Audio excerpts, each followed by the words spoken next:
그러나 너희는 택하신 족속이요 왕같은 제사장들이요 거룩한 나라요 그의 소유가 된 백성이니 이는 너희를 어두운 데서 불러내어 그의 기이한 빛에 들어가게 하신 이의 아름다운 덕을 선포하게 하려 하심이라.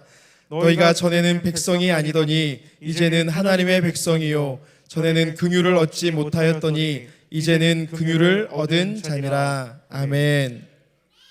아멘.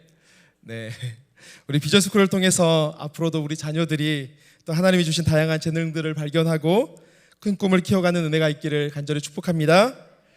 이를 위해서 많은 선생님들께서 보이는 곳에서 보이지 않는 곳에서 많이 수고하고 계십니다. 수고하셨다고 격려도 좀 해주시고 또 더 힘내실 수 있도록 생각나실 때마다 기도해 주시면 감사하겠습니다. 오늘은 비전 스쿨 발표회에 이어서 비전에 대한 주제로 말씀을 이어가 보려고 합니다. 오늘날 우리는 비전이라는 말을 굉장히 자주 사용하고 있고 또 자주 듣고 있습니다. 그렇다면 성도님들께서는 나의 비전에 대해서 진지하게 생각해 보신 적이 있으십니까? 비전이라는 말을 우리가 굉장히 많이 사용하고 있는데 정작 나의 비전, 내게 주신 비전이 무엇인가에 대해서 생각해 보셨는지 묻고 있는 겁니다. 우리 비전 스쿨 친구들 중에 나의 비전은 이거예요 라고 대답해 볼 수 있는 친구들 있나요? 제 비전은 이거예요 라고 대답할 수 있는 친구 있나요? 네, 비전 스쿨인데 아직 비전이 조금 기다려야 될 것 같습니다. 인터넷 사전에서 비전이라는 단어를 찾아봤더니 이렇게 설명하고 있습니다. 비전, 미래상이나 계획, 전망 등을 나타내는 단어라고 비전을 설명하고 있습니다. 미래상이나 계획, 전망 등을 나타낸다. 그러면서 이렇게 부연하고 있는데 제가 한번 읽어보겠습니다. 사장이나 정치인처럼 집단을 이끌어야 하는 사람에게 비전이 없다라는 말은 치명적이다. 왠지 미래지향적이고 뭔가 장대한 웅지가 있어 보이다 보니 광고에서도 많이 사용된다.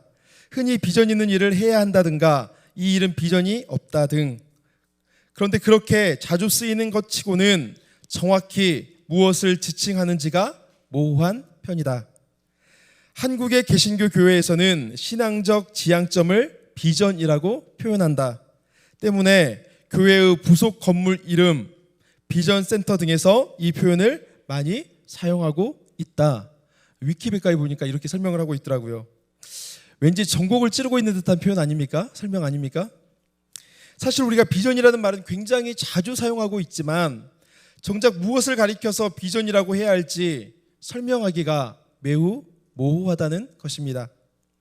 그럼에도 불구하고 비전이라는 단어가 사용되는 경우들을 곰곰이 생각해 보았더니 많은 사람들은 이 비전이라는 말을 주로 이렇게 이해하고 있는 것 같습니다. 비전, 우리가 미래에 성취하고자 하는 큰 일, 위대한 일, 우리가 미래에 성취하고 싶어하는 그런 큰 일, 위대한 일을 많은 사람들이 비전이라고 생각하고 있는 것 같다는 것입니다.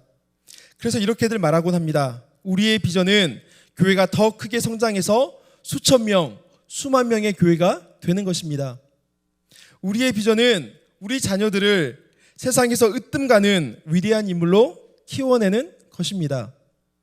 우리의 비전은 땅을 사고 건물을 사서 교회를 더 크고 더 아름답게 짓는 것입니다. 그리고 우리 자녀들에게 비전이 무엇이냐라고 물으면 대부분 저는 무엇이 되고 싶어요 이런 식으로 장래 희망 직업을 말하는 경우도 굉장히 많습니다. 어떻습니까? 이런 걸 진짜 비전이라고 할 수 있을까요? 만약 비전을 이런 식으로 쓸 수 있다라고 한다 그러면 사실상 비전은 야망이라고 하는 단어와 별반 다를 바가 없습니다. 중요한 것은 하나님의 말씀인 성경이 우리에게 이 비전을 무엇이라고 말씀하고 있느냐는 것입니다. 성경이 말하는 비전, 성경에서 말하는 비전은 하나님께서 보여주시는 것, 하나님께서 우리에게 보여주시는 것, 즉 계시를 말합니다. 계시를 말할 때 이 비전이라고 하는 단어를 사용하고 있습니다. 그러니까 간단히 요약하면 자막에서 보시는 것처럼 비전은 우리가 미래에 이루고 싶은 나의 소망이나 위대한 야망 이런 것이 아니고 하나님께서 보여주시는 것, 즉 하나님께서 우리에게 주시는 그 계시를 가리켜서 성경이 비전이라고 말하고 있다는 것입니다. 아브라함, 요셉, 모세, 다윗, 다니엘 이 밖에도 굉장히 많은 성경의 인물들을 한번 생각해 보시기 바랍니다. 이 사람들이 자기의 꿈을 찾고 자기의 비전을 찾기 위해서 머리 싸매고 열심히 고민했다는 말씀이 성경에 나오고 있습니까? 그런 말씀이 없습니다. 아브라함도 모세도 요셉도 다윗도 다니엘도 자기의 비전을 찾으려고 고민하지 않았습니다. 하지만 하나님을 만났을 때 하나님이 그들 가운데 찾아가셔서 그들에게 비전을 주셨고 그들은 하나님이 주신 비전을 품고 살았습니다. 아브라함을 먼저 한번 생각해 보도록 하겠습니다. 하나님이 아브라함에게 찾아오셔서 모든 민족이 너로 말미암아서 복을 받을 것이다 라고 말씀해 주셨습니다. 그리고 아브라함이 그 비전을 하나님이 주신 비전을 품게 되었습니다. 아브라함은 그리고 그의 전 생애를 통해서 하나님의 복의 통로로 살아가는 것이 무엇인가를 하나님의 일하심을 그의 눈으로 목도하면서 그의 비전이 성취되는 것을 볼 수가 있었습니다. 또 요셉은 어떻습니까? 요셉은 17살 때 하나님께서 주시는 꿈으로 자신의 비전을 품게 되었습니다. 하지만 그 의미를 정확히 알 수가 없었습니다. 오히려 그 비전 때문에 모진 고난과 풍파가 가득한 인생을 살았습니다. 그런데 마침내 하나님이 요셉을 애굽의 총리로 삼아주셨을 때 요셉은 자신에게 주셨던 그 비전을 선명하게 깨달을 수가 있었습니다. 하나님이 이 기근 속에서 애굽 사람들뿐만 아니라 주변 나라의 많은 사람들을 구원하시기 위해서 그리고 나의 가족들을 구원하시기 위해서 많은 생명들을 살려내시기 위해서 나에게 그 꿈을 주셨고 나를 이렇게 인도해 오셨구나. 이것이 바로 요셉이 받았고 요셉이 이루었던 비전입니다. 모세는 어떻습니까? 이스라엘을 가나안으로 인도하게끔 너를 쓰시겠다라고 하나님께서 모세에게 찾아오셔서 비전을 주셨습니다. 그리고 이것이 끝이 아니라 이스라엘을 하나님의 소유로 제사장 나라로 거룩한 백성으로 삼기 위해서 모세에게 율법을 주시고 그 율법으로 백성들을 가르치게 하셨습니다. 하나님께서 모세에게 비전을 주셨을 때 모세가 뭐라고 대답했습니까? 하나님, 저는 입술이 우둔해가지고 그렇게 못합니다. 그런 일 못합니다 라고 대답했던 사람입니다. 이렇게 빼던 모세에게도 하나님은 이처럼 엄청난 비전을 주셨고 실제로 그 비전을 하나님께서 친히 이루어 주셨습니다. 이처럼 비전은 내가 노력해서 찾아내거나 내가 노력해서 만들어내는 것이 아니라 하나님이 우리에게 보여주시는 것이고 하나님으로부터 받는 것, 이것이 진짜 비전인 것입니다. 왜 그렇겠습니까? 우리를 지으신 분이 하나님이시고 우리를 이 땅에 보내신 분이 하나님이시기 때문에 그렇습니다. 우리를 가장 잘 아시는 분이 우리 하나님이시고 창세전부터 우리를 향한 놀라운 계획을 가지고 계신 분이 우리 하나님이시기 때문에 우리는 하나님으로부터 받은 비전, 그 비전을 가지고 살아갈 때에 가장 가치 있는 인생, 가장 복된 인생을 살아갈 수가 있는 것입니다. 이런 의미에서 비전을 또 다른 말로 표현해 보자면 소명 혹은 사명이라고 표현할 수가 있습니다. 소명, 말 그대로 부름받은 목숨, 부르심이라는 뜻입니다. 하나님이 보여주신 비전을 위해서 우리는 목숨을 걸기까지 그 부르심에 합당하게 살아가야 한다는 것입니다. 이것이 바로 소명입니다. 사명이 무엇입니까? 말 그대로 심부름하는 목숨입니다. 심부름하는 목숨, 보내심을 말하는 거죠. 그러니까 우리는 하나님이 보내주신, 하나님이 우리에게 보여주신 그 비전을 위해서 마치 이 땅에 보냄을 받은 하나님의 심부름꾼처럼 목숨을 걸고 그 보내심에 합당하게 살아가야 한다는 것입니다. 즉 하나님께서 부르신 그곳에서 하나님께서 보내신 그곳에서 하나님의 말씀을 따라 살아가는 것이 우리의 진짜 비전인 것이고, 이 진짜 비전은 오직 하나님 안에서만 발견될 수가 있다는 것입니다. 그렇기 때문에 우리는 비전만 찾으려고 해서는 안 되고, 먼저 비전을 주시는 하나님을 만나야 하고 하나님을 찾아야 하는 것입니다. 하나님을 찾고 하나님 안에 머무는 것이 먼저지, 내 비전을 찾겠다고 하나님을 떠나서는 결코 참된 비전을 찾을 수가 없다는 것입니다. 오늘 본문 말씀에 보시면 하나님께서 우리에게 주신 소명이 무엇이고 사명이 무엇인지, 우리를 향하신 하나님의 비전이 무엇인지 잘 나와 있는데, 우리 9절 말씀을 같이 한번 읽어보겠습니다. 9절 말씀을 같이 한번 읽어보겠습니다. 시작. 그러나 너희는 택하신 족속이요 왕 같은 제사장들이요 거룩한 나라요 그의 소유가 된 백성이니, 이는 너희를 어두운 데서 불러내어 그의 기이한 빛에 들어가게 하신 이의 아름다운 덕을 선포하게 하려 하심이라. 아멘. 본문 말씀은 우리를 가리켜서 무엇이라고 말씀하고 있습니까? 하나님께서 택하신 사람들이라고 말씀하고 있습니다. 하나님의 소유가 된 백성들이라고 말씀하고 있습니다. 설명해야 될 내용이 많지만 오늘은 이 하나님의 택하심, 하나님의 소유됨에 대해서만 한번 살펴보도록 하겠습니다. 하나님께서 우리를 왜 택하셨을까요? 하나님께서 나를 왜 택하셨을까요? 다른 사람들보다 더 뛰어나고 더 잘나서 우리를 택하셨습니까? 아닙니다. 만약 하나님께서 그런 기준으로 택하셨다면 사실 우리 가운데 하나님의 택함을 받을 수 있는 사람들은 그리 많지 않을 것 같습니다. 하나님이 많고 많은 나라들 중에서 작고 작은 이스라엘을 택해 주셨던 것처럼, 많고 많은 사람들 중에서 연약한 나를, 보잘것없는 나를 선택해 주셨습니다. 왜 그렇습니까? 신명기 7장 7절부터 8절 말씀에서 그 이유를 잘 설명해 주고 있습니다. 우리 같이 한번 신명기 7장 7절에서 8절 말씀을 읽도록 하겠습니다. 시작. 여호와께서 너희를 기뻐하시고 너희를 택하심은 너희가 다른 민족보다 수요가 많기 때문이 아니니라. 너희는 오히려 모든 민족 중에 가장 적으니라. 여호와께서 다만 너희를 사랑하심으로 말미암아, 또는 너희의 조상들에게 하신 맹세를 지키려 하심으로 말미암아 자기의 권능의 손으로 너희를 인도하여 내시되, 너희를 그 종 되었던 집에서 애굽 왕 바로의 손에서 속량하셨나니. 할렐루야.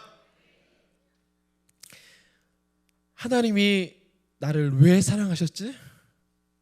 하나님이 나를 왜 여전히 지금도 사랑해주고 계시지? 내 스스로도 이해가 안 됩니다. 내 스스로도 설명이 안 되죠. 그런데 이유를 따지지 않고, 자격을 따지지 않고, 내가 널 사랑한다, 그 누구도 이 사랑에서 끊을 수 없다, 이것이 바로 하나님의 약속인 것이고 우리에게 주신 하나님의 말씀인 것입니다. 사랑하는 성도님들, 하나님 앞에선 우리 좀 부족해도 괜찮습니다. 실수하고 넘어져도 주님 붙들고 다시 일어서면 괜찮습니다. 이 자리에 함께하고 있는 우리 비전스쿨 어린이 여러분, 영어 좀 못해도 괜찮아요. 좀 틀려도 괜찮아요. 저도 잘 몰라가지고 그림 보고 이해했는데, 하나님이 우리를 구원하셨다는 것, 하나님이 나의 영원한 구원자 되신다는 것, 이거 깨닫고 이거 믿으며 살아가면 영어 좀 못해도 괜찮아요. 바이올린 소리 잘 안 나도 괜찮아요. 연습 열심히 했는데 틀려도 괜찮아요. 이거 바이올린 연습하느라고 10번, 20번 계속 연습하다가 내 주를 가까이 함이 내게 복입니다. 주님과 함께 살아감이 내게 복입니다. 이거 깨달으면 그걸로 충분해요. 여러분, 플룻 소리 잘 안 나도 괜찮아요. 열심히 한다고 했는데 소리 안 나도 괜찮아요. 그럴 수 있죠. 괜찮아요. 하나님을 예배하며 살아가는 것이, 하나님이 나를 예배자로 불러주셨고 내가 선 그곳에서 하나님을 예배하며 살아가는 것, 그것을 하나님이 가장 기뻐하신다는 것 깨달으면 그걸로 충분합니다. 나는 왜 이렇게 못하는 게 많지? 나는 왜 이렇게 못하지? 그런 생각하지 말고요. 괜찮아요, 여러분. 괜찮아요. 하나님은 영어 실력과 악기 다루는 실력에 상관없이 여러분을 끝까지 사랑하고 계십니다. 선생님들은 포기할 수 있어요. 가르쳐도 말 진짜 안 듣는다, 안 된다. 선생님들은 설령 포기할 수 있지만 하나님은 결코 여러분을 포기하시지 않습니다.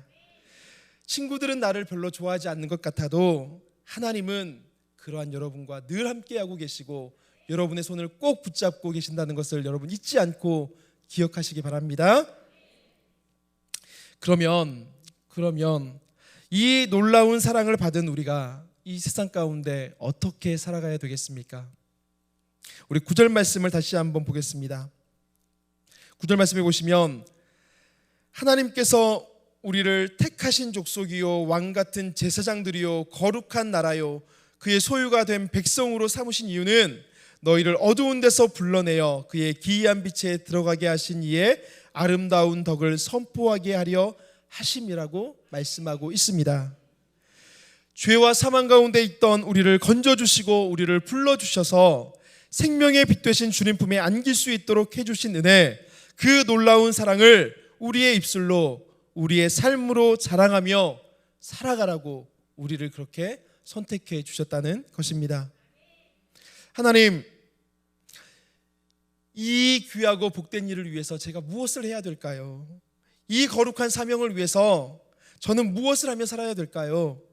이것을 구체화시키는 것이 바로 우리의 비전이 되는 것입니다.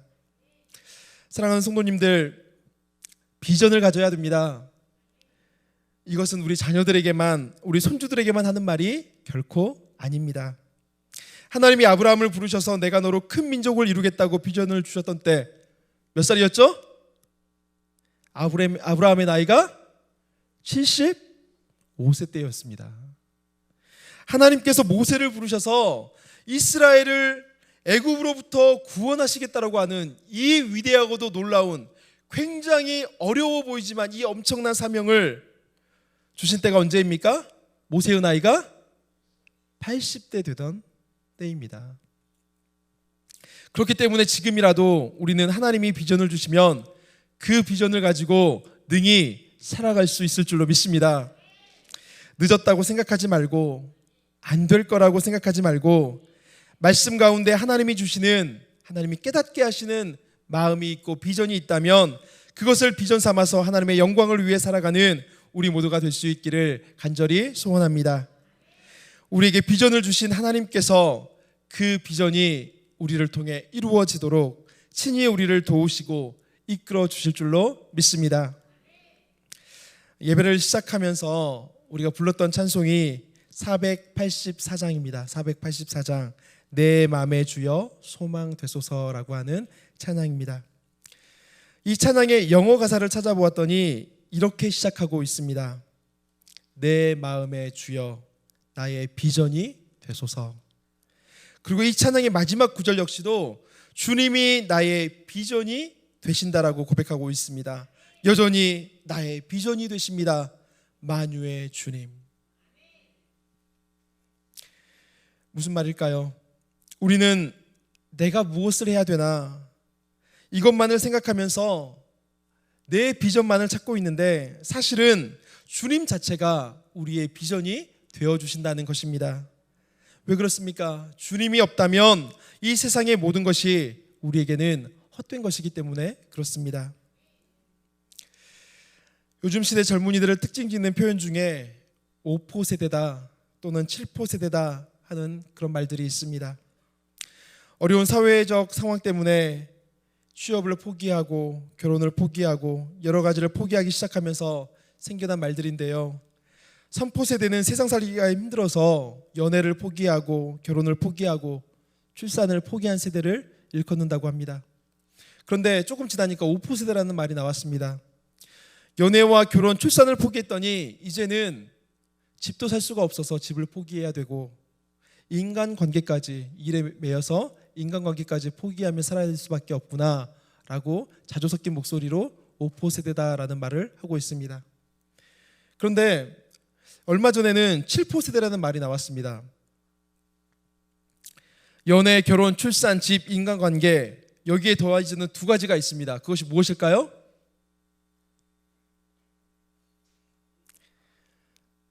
네, 꿈과 희망이랍니다. 그냥 웃고 넘기기에는 너무나도 안쓰러운 이야기 아닙니까? 집안 배경이 좋지 못해서 꿈과 희망을 포기하고, 학벌이 좋지 못해서 꿈과 희망을 포기하고, 외모가 출중하지 못해서 꿈과 희망을 포기하고, 스펙만 찾다가 절망과 좌절에 빠져버린 이 시대 가운데 과연 무엇이 위로가 되고 무엇이 소망이 될 수가 있겠습니까? 우리의 영원한 위로와 소망이 되신 주님 한 분만이 그들을 다시 일으켜 세우시고 다시 꿈꾸게 하시고 다시 비전을 품게 하실 줄로 믿습니다. 세상은 다 지나가지만 우리 주님은 영원하십니다. 그 주님께서 우리를 택하셨고 우리를 이 땅에 보내주셨고 우리를 끝까지 사랑하고 계십니다. 이것이 우리의 비전임을 깨닫고 이 복된 소식을 어두운 세상 가운데, 슬픔과 눈물이 가득한 이 세상 가운데 전할 수 있는 우리의 삶이 될 수 있기를 바랍니다. 그래서 우리도 하나님께서 우리를 향해 두신 그 꿈을 꾸고 그 꿈을 향해서 우리의 삶을 한 걸음 한 걸음 달려나가는 은혜가 있기를 간절히 축복합니다. 기도하겠습니다.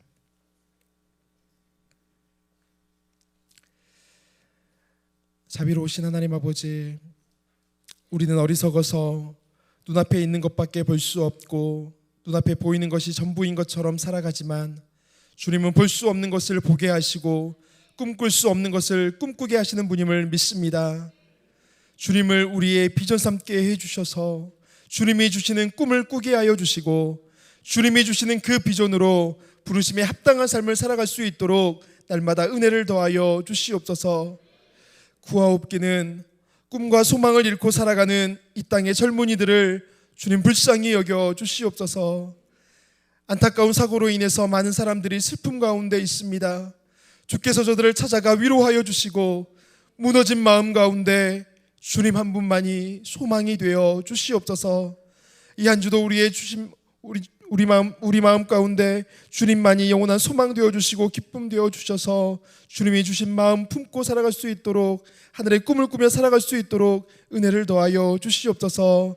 우리의 기쁨 되신 구주 예수 그리스도 이름으로 기도드립니다. 아멘.